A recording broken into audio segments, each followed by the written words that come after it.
Polynomials होता क्या है? पॉलिनोमियल्स ने आपकी बुक में भी थोड़ा ठीक ठाक दिया हुआ है, प्लस आपको एक्स्ट्रा वर्कशीट मैंने दी हुई है ग्रुप में, वो भी प्रिंट करके अपने पास रख लेना। उसमें से सारे क्वेश्चंस प्रैक्टिस करने हैं। अगर उतने क्वेश्चंस कर लिए, उसके बाहर पॉलिनोमियल्स कुछ नहीं है, इतना करना ही है हमें, ठीक है। अब चैप्टर 2 पॉलिनोमियल्स। पहले तो सबसे पहली बात है पॉलिनोमियल होता क्या है, व्हाट इज अ पॉलिनोमियल, ठीक है। तो इससे समझने के लिए ना, हमारा एक टॉपिक या एक चैप्टर आप एट्थ में करके आए हो, जो होता है एलजेब्रिक एक्सप्रेशंस, ठीक है। एक टॉपिक जो होता है वो है हमारा algebraic expressions.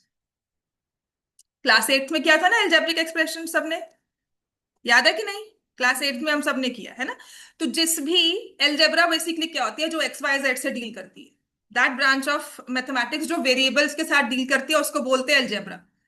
Plus minus, rational numbers, irrational numbers की प्लस माइनस जब हम करते हैं, वो होता है अरिथमेटिक। समझ में आ गया?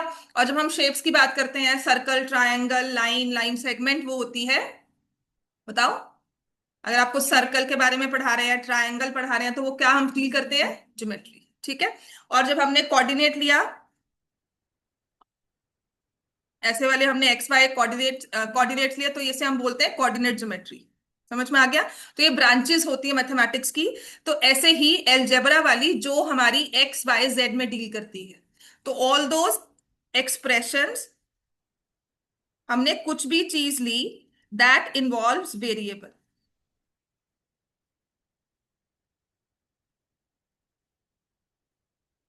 ठीक है। अब वेरिएबल क्या होता है आपको बताया जाएगा, जिसकी वैल्यू फिक्स नहीं है, जो वेरी करती है। फॉर एग्जाम्पल, जैसे उपांशु को अपने मार्क्स नहीं पता है ना, 50 में से, 40 में से, so if I ask him कितने मार्क्स आएंगे, तो इसके 1 से लेकर 40 तक सारे नंबर दिमाग में घूम जाएंगे, कि 1 भी आ सकता है, 5 भी आ सकता है, it could be 7।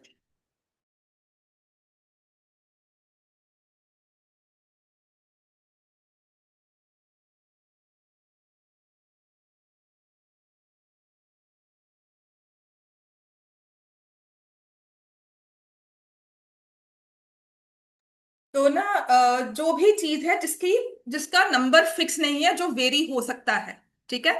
Not saying 30 plus भी हो सकता है, 35। आपका आपकी परफॉर्मेंस के हिसाब से आप अपने मार्क्स को सोचते हो कि इतने मार्क्स तो आ जाएंगे। अब वो आते हैं कि नहीं आते हैं, 25 प्लस आएंगे, लेकिन एग्जैक्ट आप नहीं बता पाओगे कि 28 ही आएंगे, 98 ही आएंगे, 100 ही आएंगे, है ना। तो जो चीज वेरी करती है, जिसका नंबर वेरी करता है, आपके दिमाग में अब खूब सारे नंबर चल रहे हैं, तो उस नंबर को, एक चीज को फिक्स करने के लिए, दिमाग में एक इमेज फॉर्म करने के लिए, हम क्या करते हैं, we take that number as x. उसको हम एक क्वांटिटी, एक हमने उसको इमेज दे दी और उसको नाम दे दिया। सबसे इजी हमारे लिए वेरिएबल होता है अननोन एक्स। तो जिसमें भी वेरिएबल्स इन्वॉल्व हैं, जिनके पास नंबर नहीं है, मतलब 1 2 3 4 नहीं लिखा, मैं आपको लिखूं 1 + 2 - 3 + 4, इसकी वैल्यू तुम सॉल्व कर सकते हो, इसको हम कैलकुलेट कर सकते हैं। बट इफ आई से there is a number x, उसमें दूसरा नंबर वाई ऐड किया, तो x + y, what is x, what is y? कोई ऐसी चीज जिसकी नंबर हमें नहीं पता है, जिसकी कैलकुलेशन फर्दर हम नहीं कर सकते, वो होते हैं वेरिएबल्स। ठीक हो गया? इनकी वैल्यू कहीं ना कहीं से फिक्स होगी, कि ये वैल्यू ले सकते हैं, ये नंबर हो सकता है, इस रेंज में हो सकता है, कि 1 से लेके 40 तक कोई भी मार्क्स आ सकते हैं हमारे। राइट? इफ आई सी मेरा पेपर 20 तो आ ही जाएंगे, हम कहते हैं ना मार्क पास तो हो जाएंगे, तो 20 तो आ ही जाएंगे, हम ये कह रहे हैं ना। तो 20 से लेकर 40 तक कोई भी नंबर हमारे पास आ सकता है, दैट वी से इज अ वेरिएबल। समझ में आ गया? तो जैसे मैंने कहा था कि मैथ्स में और इंग्लिश में क्या फर्क है, इंग्लिश को इजी सब्जेक्ट क्यों मानते हैं, या किसी भी और चीज को, क्योंकि उनमें विजुलाइज करना आसान है। फॉर एग्जाम्पल, इफ आई से अ वर्ड पेन, तो आपके दिमाग में एक पेन की इमेज बन जाती है। मैंने कहा पेंसिल, तो किसी ना किसी एक चीज हमारी, हमारे दिमाग में वो इमेज इंस्टेंटली प्रिंट हो जाती है कि एक पेंसिल है हमारे पास। राइट? बट इफ आई से एन अननोन नंबर, कोई इमेज बनी? बिल्कुल ब्लैंक, या ब्लैंक या नंबर सारे 1 2 3 4 5 6, नहीं मेरा बर्थडे ये होता है, वो नंबर, है ना। So we get so many numbers. तो उन सारे मूविंग इमेजेस को फिक्स करने के लिए हमने कहा कोई अननोन चीज है, उसको एक इमेज दे दी एक्स, तो that is what is a variable x. समझ में आ गया?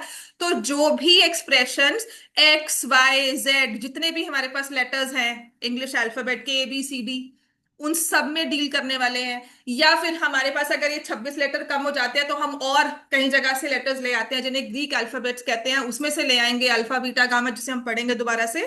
ठीक है, तो वो चीजें हमारे पास होती हैं जो सारे वेरिएबल्स को मिलाकर एक्सप्रेशन बनता है, उसको बोलते हैं एल्जेब्रिक एक्सप्रेशन। तो जैसे आपने किया होगा, अगर x प्लस एक्स करना है तो क्या बनता है?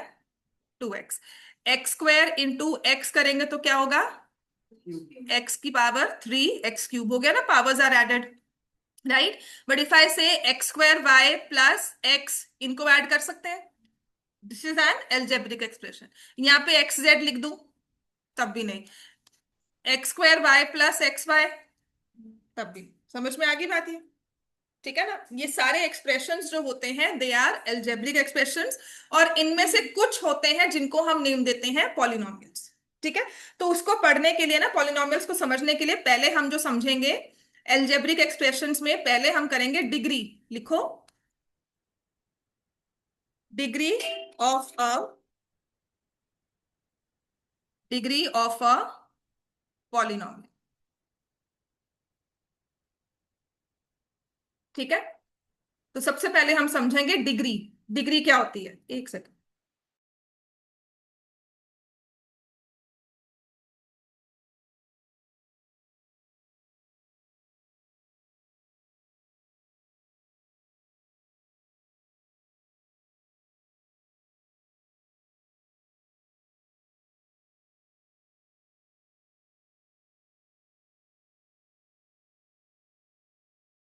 अब मान लो किसी भी, जैसे यहां पर degree is basically power of a term.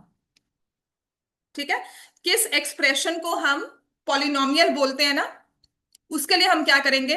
देखो, जैसे मैंने पहले लिखा था एक्स स्क्वायर वाई प्लस, अच्छा एक चीज और, हमने लिखा था एक्स इंटू एक्स क्यूब या एक्स इंटू एक्स स्क्वायर। यहां पे एक्स की पावर क्या है? 1। यहां पर एक्स की पावर क्या है? 3। इन दोनों को अगर मल्टीप्लाई करेंगे तो एक्स की पावर क्या बन जाएगी? 4। ठीक है, तो हमें पता ना पावर क्या होती है किसी भी एक्सप्रेशन की, जो उसमें पावर दी हो, जैसे हम एक्सपोनेंट की बात करते हैं। ठीक है ना, अगर मान लो मैंने लिखा एक्स स्क्वायर वाई, इसके साथ लिख दिया था एक्स वाई, तो इस वाली टर्म में कितनी पावर है? एक्स की पावर क्या है और यहाँ वाई की पावर क्या है? 1।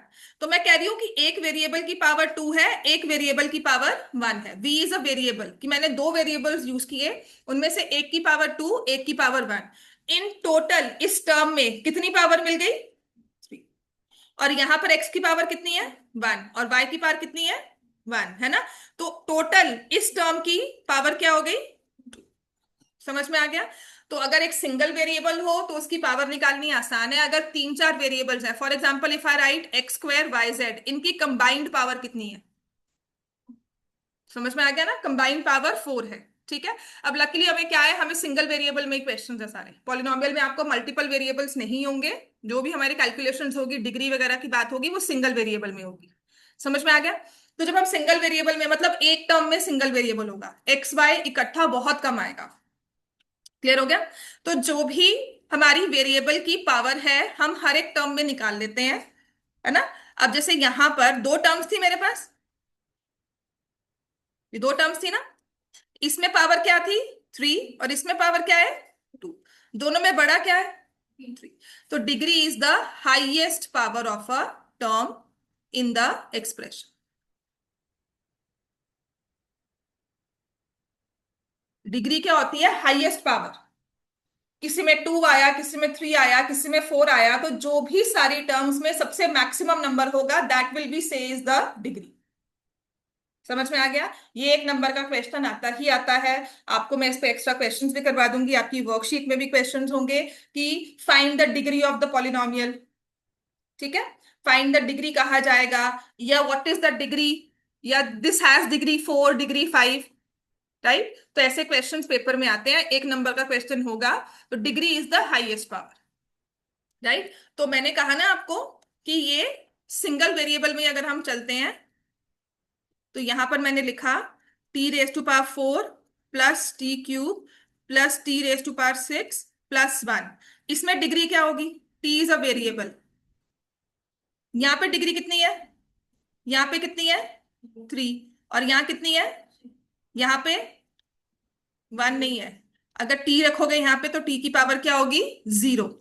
जो कांस्टेंट टर्म होती है उसमें डिग्री 0 होती है, ठीक है, उसमें पावर 0 होती है। तो इन चारों नंबर्स में सबसे बड़ा नंबर कौन सा है? 6। तो degree of this expression will be 6। ठीक है। अब मान लो मैंने एक टर्म लिखा, कुछ ऐसे लिखा, t⁴ plus T cube plus T square plus t⁻⁻1। इसमें डिग्री क्या होगी? ठीक है। अब आते हैं पॉलिनोमियल किसको बोलते हैं। डिग्री समझ में आ गई ना, highest power.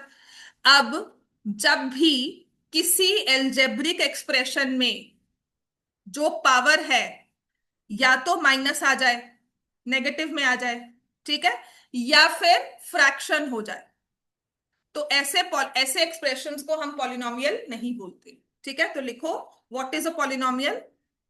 Algebraic expression. Degree समझ में आ गई सबको? ठीक है। तो अब इसी में से भी हम करेंगे, इनमें भी हम फर्दर इसको क्लासिफाई कर देंगे। तो जब पॉलिनोमियल होता है एंड एल्जेब्रिक एक्सप्रेशन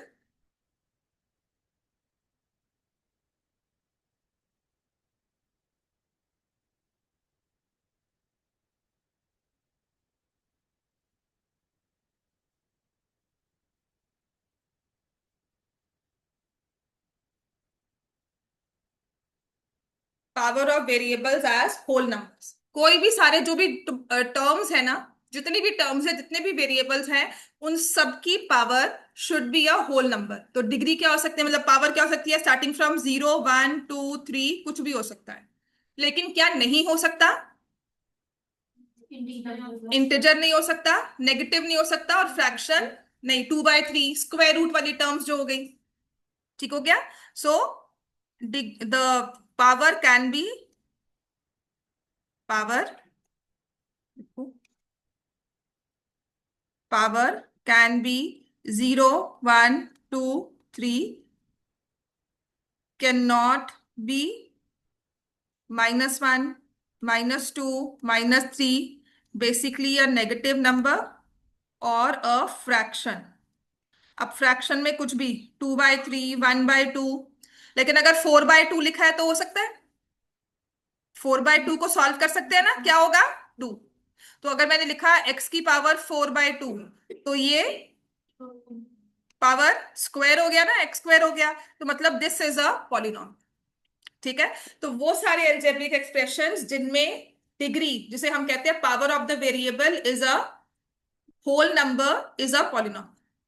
उन सारे एल्जेब्रिक एक्सप्रेशंस में देखो, एक्स की पावर 2/3, ये टर्म तो आपको दिखेगी दिखेगी हर जगह।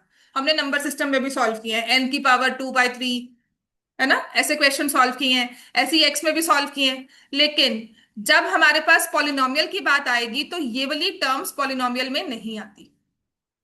क्लियर हो गया? तो अब मैं कुछ एक्सप्रेशंस आपको पूछूंगी, आप मुझे बताओगे पॉलिनोमियल है या नहीं है। राइट।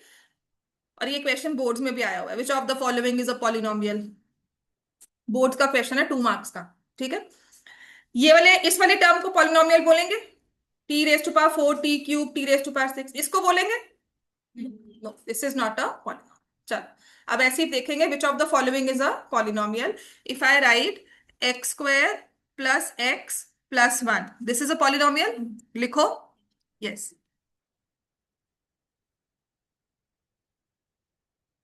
टाइप्स ऑफ या एग्जाम्पल्स लिख लो, this is a polynomial.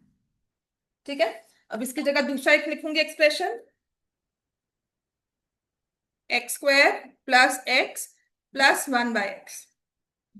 No everyone, this is not a polynomial, this is not a polynomial. अच्छा, अगर ऐसे हो x+1/x+2,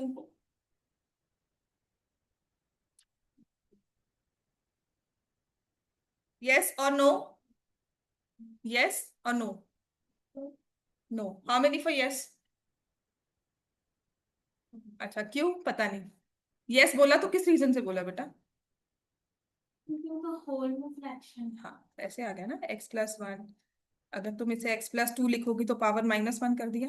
इन एनी केस इस वेरिएबल को तो -1 मिल गया ना, है ना। सो this is not a polynomial. ठीक है, लिखो this is not a polynomial. Clear हो गया बेटा सब ठीक है ना? मान लो कुछ ऐसा दिया है मैंने,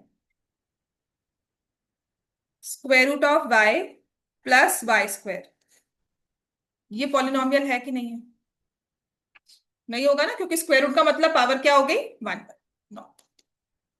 ठीक है।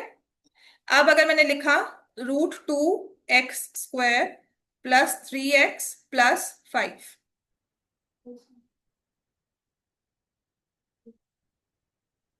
यस और नो? यस। और अच्छा, एक टर्म है ना, अपने कोएफिशिएंट्स भी पढ़े होंगे, है ना, एक चीज होती है कोएफिशिएंट। कोएफिशिएंट्स पढ़े हुए हैं? वेरिएबल के साथ जो नंबर लिखा जाता है उसे कोएफिशिएंट्स बोलते हैं, है ना। 3xy का मतलब है 3 is the coefficient of xy, बोलते हैं ना, ये टर्म्स हम अलजेब्रा में पढ़कर आए हैं। तो यहां पर ना, जो स्क्वायर रूट आया है ना, वो √2 के साथ आया है, वो 2 के साथ, एक नंबर के साथ है। आप देखोगे ना, यहाँ पे x की पावर क्या है, 2। इसको वेरिएबल भी नहीं बन सकती, मतलब ये फ्रैक्शन भी नहीं बन सकती। यहाँ पे x की पावर क्या है, 1, और यहाँ पे तो x की पावर 0। तो इसमें x की पावर एक होल नंबर ही है ना। So yes, this is a polynomial. So इसका मतलब हुआ कोएफिशिएंट्स कैन बी इरेशनल। लिख लो, कोएफिशिएंट्स कैन बी इरेशनल। तो कल आपको कुछ ऐसा दिया जाएगा, तो आपने उसे कहना है कि नहीं, ये पॉलिनोमियल ही है, कोएफिशिएंट्स कैन बी इरेशनल। ठीक है। तो ये नहीं है क्योंकि इसमें वेरिएबल में स्क्वायर रूट दे दिया हमने।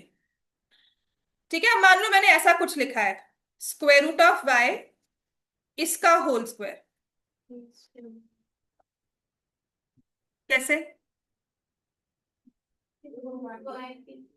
हाँ, रूट के साथ स्क्वायर कट जाएगा, ठीक है। तो किसी में भी ऐसे स्क्वायर आ गया तो स्क्वायर रूट आ गया, तो ऐसे नहीं बोलना, देखना है कि सॉल्व होने के बाद वो पॉलिनोमियल बन रहा है कि नहीं बन रहा। समझ में आ गया? राइट, जैसे कि ये टर्म है। इतना क्लियर हो गया? अब ये हमारे ना एग्जाम्पलर में एक क्वेश्चन है, एनसीईआरटी के एमसीक्यूज में, विच of the following is a polynomial. तो 4 ऑप्शंस दिए हैं, एक ये लिखा हुआ है, check whether this is a polynomial. Check करना है, बताओ होगा कि नहीं होगा। check whether the given term is a polynomial.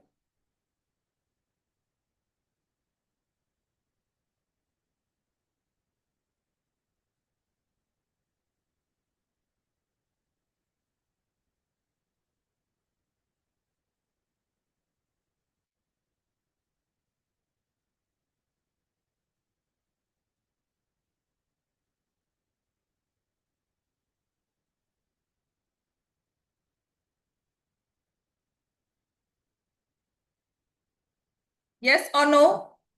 No? Yes? Answer क्या दोगे? Yes this is a polynomial और no this is a polynomial. Solve किया कुछ इसको? बस लिख लिया, उसके बाद? हाँ, फ्रैक्शन में है, फिर उसके बाद कुछ कर सकते हैं इसको फर्दर? अब देखो, यहाँ पे दिया हुआ x², यहाँ लिखा हुआ है 3x⁻³ और इसको डिवाइड कर रहे हो x की पावर 1/2 से। अब कुछ हो सकता है? Basis are same, numbers are in division, powers will be subtracted, होता है ना, ये है ना। यहां पर हमें इक्वेट नहीं करना, पावर्स को सब्ट्रैक्ट करना है। तो ये हो जाएगा x² प्लस 3x, ये 3/2 माइनस 1/2 हो गया इस चीज में। यस और नो? राइट। तो ये चीज बहुत जरूरी है समझनी, इसको समझना है। ये number question as it is paper में आ जाएगा, या थोड़ा और एडवांस लेवल हो गया ना तो इसके जैसा ही कोई क्वेश्चन दे देंगे आप। समझ में आ गई बात ये? तो यहाँ पर क्या हो जाएगा, 3/2 माइनस 1/2, करो सॉल्व। 3/2 माइनस 1/2 कितना होता है? 2/2 हो गया ना, समझ में आ रहा है ना? 3/2 माइनस 1/2, 1.5 माइनस 0.5, ठीक है ना, 1 आ गया ना। तो यहाँ पे x की पावर 1 आ गई। अब बताओ ये पॉलिनोमियल है कि नहीं है? Yes.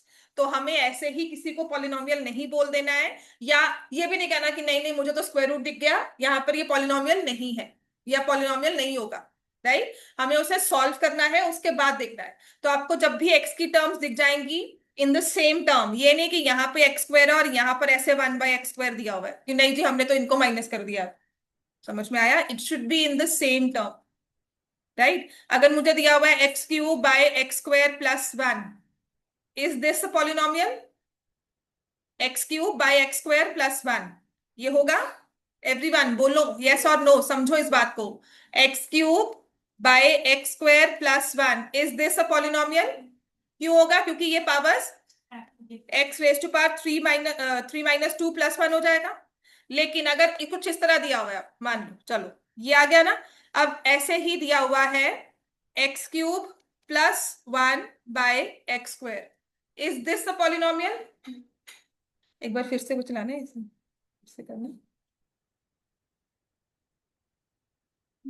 X cube plus one by x square, ये होगा? क्यों? यहाँ पे तो पावर सब्ट्रैक्ट हो सकती है, क्योंकि हाँ, ये एक्स क्यूब के साथ अगर एक्स स्क्वायर है तो वन के साथ भी है ना? होल ओवर एक्स स्क्वायर होता है। अगर इसे बोलते हैं तो बोलते हैं x cube plus one all over x square. Clear होगी बात ये? ठीक है ना? तो this is not a polynomial. बात समझ में आ गई? तो हमें डिग्री क्लियर है, कोएफिशिएंट क्लियर है। कोएफिशिएंट तो नंबर्स होते हैं। फॉर एग्जांपल अगर मैंने थ्री एक्स क्यूब लिखा है तो कोएफिशिएंट क्या है इसमें? थ्री। समझ में आ गया? और अगर मैंने लिखा है माइनस टू एक्स, तो coefficient of x minus two, sign के साथ होता है। लिख लो कोएफिशिएंट्स में consider the signs as well. In case of coefficients see the signs as well. Plus minus sign को भी ध्यान रखना है जब हम कोएफिशिएंट्स की बात करते हैं। इतना क्लियर हो गया सबको? ठीक है, चलो अब कुछ टर्म्स लिखती हूँ, देखते हैं। पॉलिनोमियल है वो तो पूछ लिया, अब लिखते हैं डिग्री। ठीक है, तो एक एक्सप्रेशन हमारे पास है x cube minus nine x plus three x raise to power five. इसकी डिग्री बताओ कितनी है? Degree is five. ठीक है ना? समझ में आ गया? नेक्स्ट है हमारे पास four x raise to power four plus zero x cube plus zero into x raise to power six plus five x plus seven. इसकी डिग्री क्या है? सिक्स क्यों नहीं? हाँ, तो जीरो के साथ तो मैं x raise to power seven भी लिख सकती हूँ।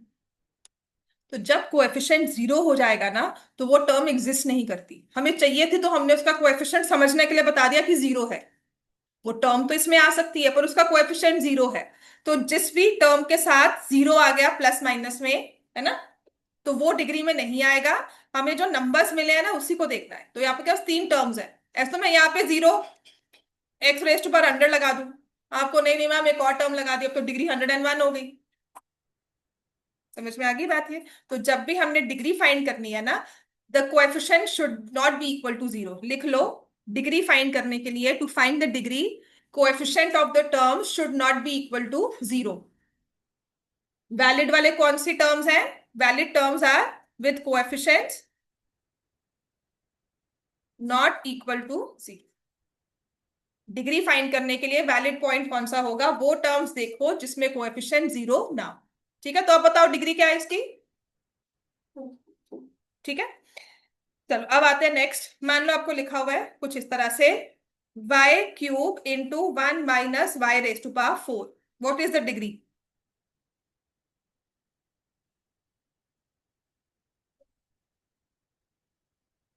Any other answer?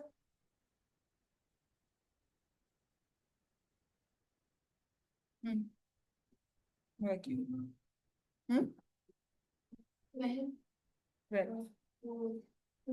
अब तुमने सेवन कैसे निकाला? वन। अच्छा, कैसे? यहाँ पे मल्टीप्लाई किया, इसको तो कितना आया? Y cube. फिर आया y cube into y raise to power four, क्या हो गया ये? Y cube minus y raise to power. Degree क्या है? समझ में आ गया? तो ऐसे भी क्वेश्चंस आते हैं। आपको दो तीन टर्म्स दे दी, उनको मल्टीप्लाई करके कहा जी आंसर बताओ। ठीक है ना? फॉर एग्जाम्पल मैं लिखा two x square plus three into x plus two का होल स्क्वायर, इसकी डिग्री बताओ। इसलिए ना क्योंकि a plus b whole square कर चुके, लिख लिया था सबने वाई क्यूब वाला आंसर लिखा था। ये टर्म लिख ली थी ना सबने, जरूरी है क्योंकि एक नंबर जाता है बेकार का, और इसी से काफी क्वेश्चंस भी लिंक हो जाते हैं। अब ये वाली टर्म आ गई 2x³ प्लस 3x+2 का होल स्क्वायर। तो आपने क्या करना है, 2x² प्लस 3। अब x+2 का होल स्क्वायर क्या होगा, फॉर्मूला बताओ जल्दी से।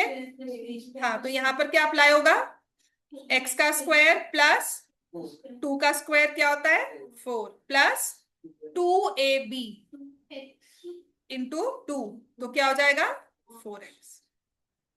अब आपने क्या करना है, हर एक टर्म को मल्टीप्लाई करना है। तो 2x² मल्टीप्लाई होगा x² प्लस 4 प्लस 4x से,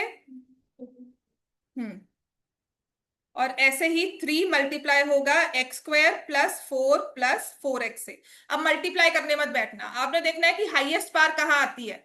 एक नंबर का क्वेश्चन है, एमसीक्यू, मल्टीप्लाई करने बैठ जाओगे, मैंने तो प्रोडक्ट निकाल लिया सारा। अब देखेंगे डिग्री।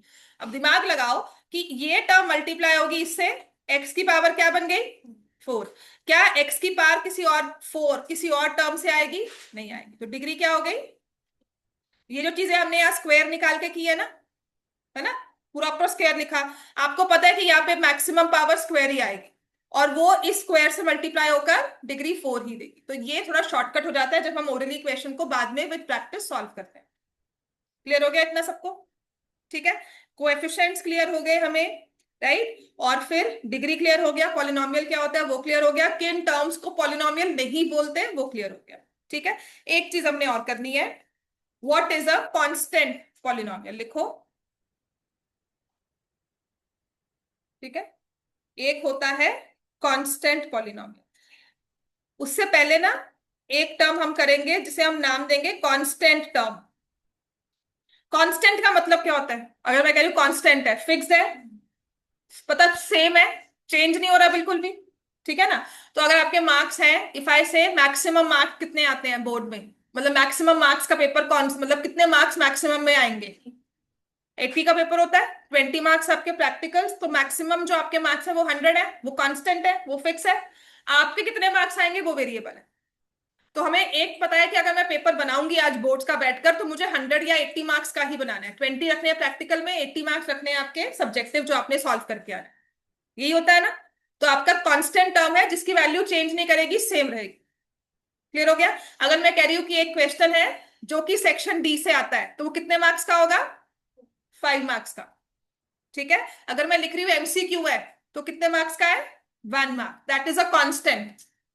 क्लियर होगी बात ये। अगर केस स्टडी आ रही है तो वो कितने मार्क्स की आएगी 4 मार्क्स, एक केस स्टडी 4 मार्क्स की होगी, वो कांस्टेंट है। तो कांस्टेंट टर्म वो होती है जिसकी वैल्यू फिक्स है, ठीक है। कांस्टेंट टर्म जिसकी वैल्यू फिक्स है।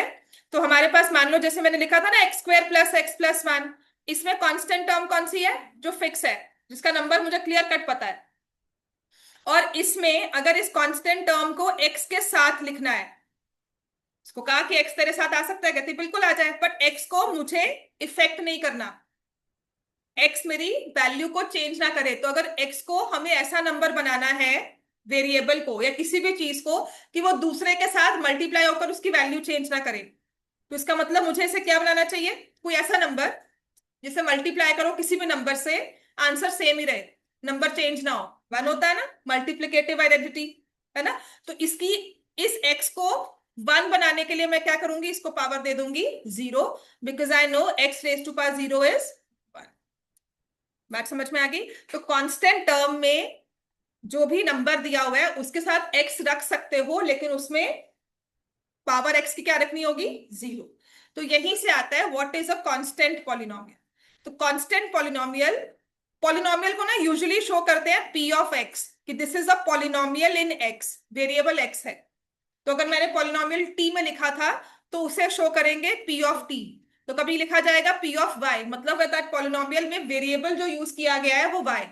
तो अगर p ऑफ x लिखा है पॉलिनोमियल, है ना, तो और मैं कह रही हूँ कांस्टेंट होना चाहिए, तो that should be p of x is equal to some number, कोई भी नंबर, 9 लिख दिया। समझ में आ गई बात। अगर इसमें मुझे x लगाना है तो x की पावर क्या होगी फॉर श्योर शॉर्ट, कोई और हो सकती है इसके अलावा।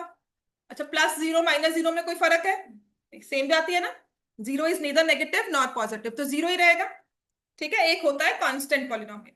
अब कांस्टेंट पॉलिनोमियल की ना ये क्वेश्चन 1 मार्क में और बोर्ड्स में भी आया हुआ है। डिग्री बताओ, what is the degree of a constant polynomial, x की पावर क्या है? इसके अलावा कोई और इससे बढ़कर आ सकती है? तो एक्स की पावर क्या होगी? 0। Maximum power is 0, degree is 0। X की पावर होती है डिग्री। सॉल्व करने के बाद अगर मैंने एक्स स्क्वायर कहा तो डिग्री 2 कहा ना, स्क्वायर वाली डिग्री। ठीक है। ऐसे एक होता है जीरो पॉलिनोमियल, ये भी बहुत इंपॉर्टेंट है, लिखो जीरो पॉलिनोमियल। कांस्टेंट पॉलिनोमियल कोई भी नंबर बस जीरो के इक्वल ना हो। जीरो पॉलिनोमियल होता है कि जिसमें मैंने कहा P of x is zero. समझ में आ गया? P of x is zero, that is a zero polynomial. इसके साथ भी एक्स लगा सकते हैं, है ना? अच्छा, इसके साथ अब मैं जिसको मर्जी मल्टीप्लाई कर दूं, आंसर क्या होगा? जीरो होगा ना। जीरो को जिसके साथ भी मल्टीप्लाई करेंगे वो जीरो ही बना देगा उसको। क्लियर होगी बात ये? तो यहां पर if I write x raise to power zero तो ठीक है। Can I write one also? मैं ये भी तो लिख सकती हूँ p of x is zero into x raise to power one, तब भी सही है, तब भी ये जीरो पॉलिनोमियल ही बना, है ना? अगर मैंने लिखा p of x is equal to zero into x raise to power 100, है ना? तो अगर इस केस में मुझे डिग्री बतानी हो ऑफ जीरो पॉलिनोमियल, क्या हो सकती है? जी, कुछ भी हो सकती है ना? उस कुछ भी में आप 1 से लेकर बढ़ते जाओ, जितनी मर्जी पावर दे दो, 1 लाख दे दो, 1 लाख, इनफाइनाइट भी दे दो, तो उसमें हम ना डिग्री को अब इन्फिनिटी नहीं लिखते या इनफाइनाइटली मेनी वैल्यूज नहीं लिखते। हम क्या लिखते हैं? Degree not defined. कि 10 लोगों से पूछेंगे, 10 अपने अपने नंबर बोलेंगे, और बढ़ा दूंगी, वो कहेगा नहीं जी मुझे तो 100 लिखना है, कोई कहेगा नहीं नहीं मैं तो 1 में ही खुश हूं। ठीक है। तो उस चीज को रेगुलेट करने के लिए हमने कहा जी डिग्री तो इसकी होती नहीं है, degree is not defined, degree is not defined. कि कल मैं आपको मल्टीपल ऑप्शन दे दूं ना, 1, 0, इवन -1 भी दे दूं, एक्स की 0 into x raise to power -1, it is again 0। ठीक है। तो डिग्री को हम डिफाइन नहीं कर सकते, इसलिए हमने कहा डिग्री इज नॉट डिफाइंड। ये बहुत इंपॉर्टेंट क्वेश्चन है, या तो एमसीक्यू में आता है या फिर असर्शन रीजनिंग में, बोर्ड्स में भी आया हो। क्लियर हो गया? 10th तक ये क्वेश्चन याद आता है। आपने याद करना है degree of constant polynomial is 0, degree of zero polynomial is not defined. इतना क्लियर हो गया? अब आते हैं टाइप्स ऑफ पॉलिनोमियल्स, इसके बाद थोड़े से और जनरल क्वेश्चंस करेंगे। आपकी फर्स्ट एक्सरसाइज ना यही है, और इसी में से ना एमसीक्यूज या दो एक नंबर का क्वेश्चन कोई बनकर आ जाए वो आ जाता है। तो हमारे पास है, लिखो टाइप्स ऑफ पॉलिनोमियल। ठीक है। दो तरह से हम डिफाइन करते हैं, based on number of terms, और एक होता है based on degree. Number of terms का मतलब कि पॉलिनोमियल में सिर्फ एक टर्म है, जैसे मैंने लिखा एक्स स्क्वायर या लिख दिया एक्स स्क्वायर वाई, पूरे पॉलिनोमियल में एक टर्म है। जो लिखा वो सिर्फ एक टर्म है, प्लस माइनस कुछ भी नहीं है, सिंगल 2, 3 ऐसा कुछ लिखा है, या 3 स्क्वायर, या इसमें मैंने 3 स्क्वायर 3x स्क्वायर y लिख दिया। ठीक है। इसमें मैं z भी लगा दूं, a b c d भी लगा दूं, कुछ भी लगाऊं, लेकिन है तो एक ही टर्म ना। तो दैट वी से this type of a polynomial, क्योंकि सिंगल टर्म है तो इसको बोलते हैं मोनोमियल, मोनोमियल। ठीक है, सिंगल टर्म है, मोनोमियल।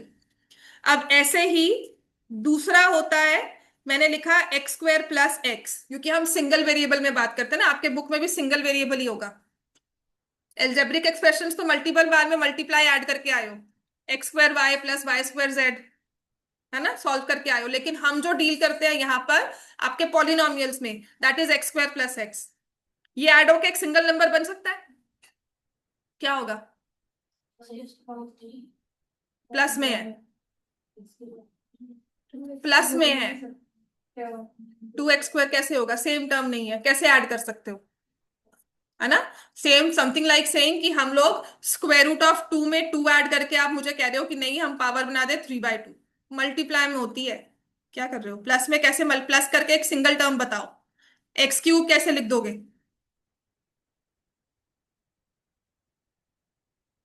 टू कैसे हो जाएगा, नंबर ही सेम नहीं है, लाइक टर्म्स को ऐड करते हैं ना, अलजेब्रिक एक्सप्रेशंस में था कि नहीं था, add like terms, subtract like terms, right.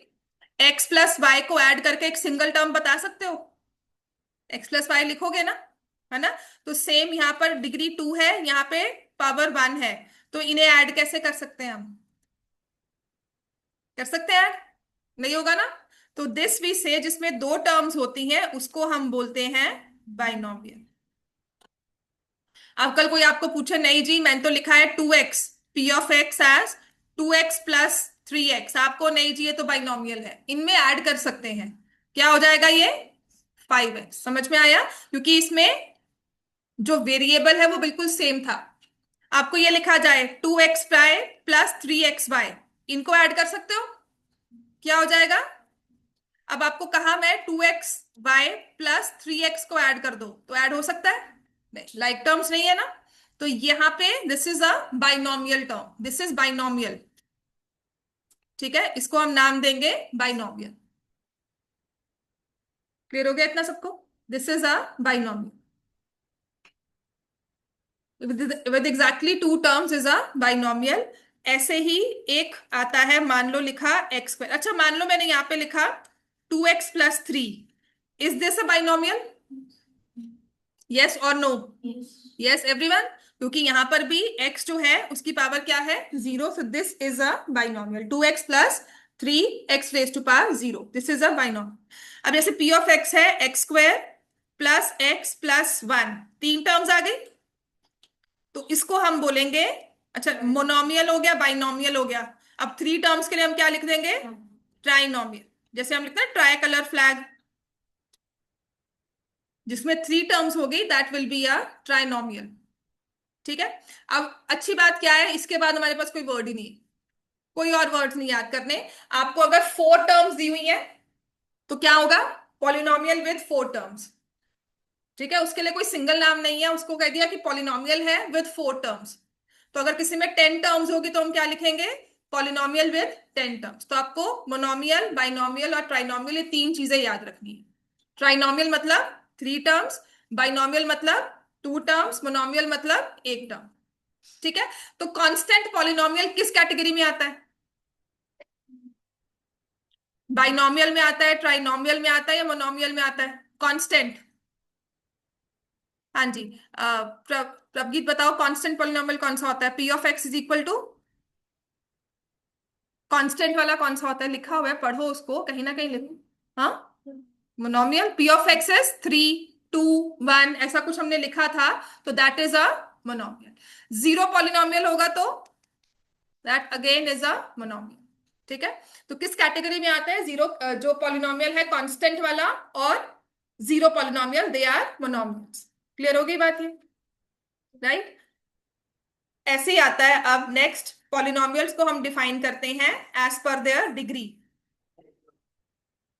ना चुपचाप से बैठ के पढ़ाई पे ध्यान दे दे, टाइम जब ओवर, हाँ कोई बात नहीं, मैं भी बैठी हूँ घर में, सब बैठे हैं यहाँ पर, तुम अकेले नहीं हो, है ना, परेशान नहीं होते हैं, मुझे भी पता है, ठीक है ना। इसे ऐसे करने से देख, पढ़ाई तो तुम्हारे फाइनल पेपर हो, तुम्हारा बोर्ड हो, गर्मी हो, वहां पे क्या करोगे बैठकर, मैं पेपर नहीं लिख रहा, बता छोड़ के भाग जाएगा, हाँ, बोर्ड्स की बात सोच, नहीं करेगा, बोर्ड्स में करेगा कि मैं तो लिख नहीं रहा, नहीं तुम्हारा एसी नहीं चल रहा, मैं तो जा रहा हूँ, वहां नहीं होता है, स्कूल में एसी है, हाँ फिर वहां कहते हो मैम को, कूलर लगे हुए हैं वहां तेरे, बैठे हुए में नहीं हुआ तेरा, बोर्ड पेपर में नहीं हुआ, लाइट चली गई, तो क्या कर, मेरे तो पसीने आ रहे, मैं जा रहा हूँ, मार्क्स जाए भाड़ में, होता है ये, हाँ। तो ये परेशान नहीं होते हैं किसी चीज, तो मुझे पता है मुश्किल है, पर परेशान नहीं होते, पढ़ रहे हैं तो पढ़ने पे ध्यान दो। अब नेक्स्ट आता है डिग्री के बेसिस पर टाइप्स ऑफ पॉलिनोमियल, इंपॉर्टेंट चीज है, लिख लो, ठीक है। तो जिस भी एक्सप्रेशन में डिग्री 1 होती है सभी में, राइट, जैसे हमने लिखा x+y, याद है linear equation in two variables, मैंने कहा था x की पावर 1 होगी, y की पावर भी 1 होगी, जितने भी वेरिएबल्स है सबकी पावर 1 है। तो जहां पर डिग्री 1 होती है ना पॉलिनोमियल में, दैट वी से इज अ लीनियर पॉलिनोमियल। जिन भी क्वेश्चंस में, जिन भी पॉलिनोमियल्स में डिग्री इज 1, वी से it is a linear polynomial. Clear हो गया इतना। अब ऐसे ही मान लो हमारे पास आ गया, जैसे मैं लिख रही हूँ x² + x+1, इसमें डिग्री क्या है? मैक्सिमम डिग्री, मतलब मैक्सिमम पावर 2 है ना, और तो कुछ नहीं है। तो जहां पर डिग्री 2 होगी उसको हम बोलेंगे क्वाड्रेटिक। ये नाम 10th में भी बहुत यूज होगा। This is a quadratic, QUADRATIC। और जिसमें डिग्री 3 है, दैट वी से इज अ क्यूबिक पॉलिनोमियल। मतलब सारी जो टर्म्स हैं, या तो मैक्सिमम पावर सब में 3 होगी या 3 से कम होगी। पॉलिनोमियल होगा, ठीक है, पॉलिनोमियल तो होगा, मतलब नेगेटिव और फ्रैक्शनल पावर्स नहीं आएंगी, लेकिन मैक्सिमम पावर हर एक टर्म में 3 होगी या 3 से कम होगी। ठीक है, तो आप ये नहीं कह सकते कि x³ पहले लिख दिया उसके बाद लिखा x4, तो इसमें डिग्री 3 नहीं है, दिस इज डिग्री 4। या मैंने लिखा x³ + √(x), तो इसमें भी डिग्री 3 है ना, डिग्री 3 रहेगी, लेकिन ये पॉलिनोमियल ही नहीं है, तो डिग्री मत लिखना, not possible, not defined, this is not a polynomial, hence no question of degree. हाँ, क्यूबिक पॉलिनोमियल बेटा, डिग्री 3 होगी तो that is a cubic polynomial. ऐसे ही लिख लो डिग्री 4। तो अगर हमारे पास डिग्री 4 आती है, दैट वी से इज अ बाय क्वाड्रेटिक। बस ये 4 वर्ड्स याद करने हैं, इसके बाद हमारे पास कोई नंबर, कोई नाम नहीं है। डिग्री 5 तो polynomial in degree 5, 7 polynomial in degree 7। ठीक है, अब बस एक लास्ट चीज और सीख लो, इसके क्वेश्चंस मैं कल करवा दूंगी फिर आपको। नेक्स्ट इज, लिखो, डिग्री समझ में आ गया ना। Next is leading coefficient.